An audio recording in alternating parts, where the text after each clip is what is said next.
வணக்கம். நான் உங்கள் செல்வம். இன்றைக்கி எதை பற்றி பார்க்க போகிறோம்னா, தவேக தலைவர் அவர்கள் கரூரில் கூட்ட நெரிசல் காரணமாக உயிரிழந்த 41 குடும்பத்தார்களையும் சந்திக்க இருக்கிறார் நாளை மறுநாள். அதிக பேர் என்ன கேட்குறாங்கன்னு பார்த்தீங்கன்னா,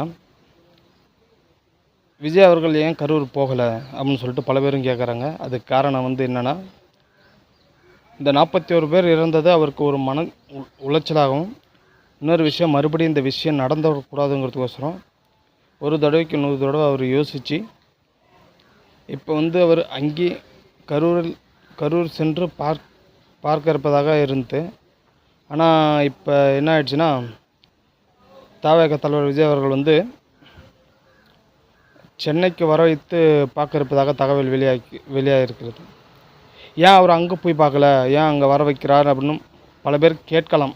ஒருவேளை கேட்கும் பட்சத்தில் அவங்களுக்கு என்ன சொல்ல விரும்பப்படுறேன்னா, மறுபடியும் போய் எந்த ஒரு விஷயம் நடந்துடக்கூடாது. இதுக்கப்புறம் அவர் ஒரு பிரச்சாரமோ எது நடத்துகிறதா இருந்தாலும் ஒரு மிகப்பெரிய ஸ்டேஜ் போட்டு தான் எல்லா மக்களையும் பார்ப்பாருன்னு நினைக்கிறேன். ஜெயலலிதா அவர்களும் அதே மாதிரி தான் பண்ணாங்க. ஹெலிகாப்டரில் போய் எங்கே போய் பிரச்சாரம் நடக்குமோ அங்கே டைரெக்டாக அங்கே போய்டுவார். அதே மாதிரி தான் இப்போ விஜய் அவர்களும் செய்ய இருப்பதாக தகவல் வெளியாகி உள்ளது.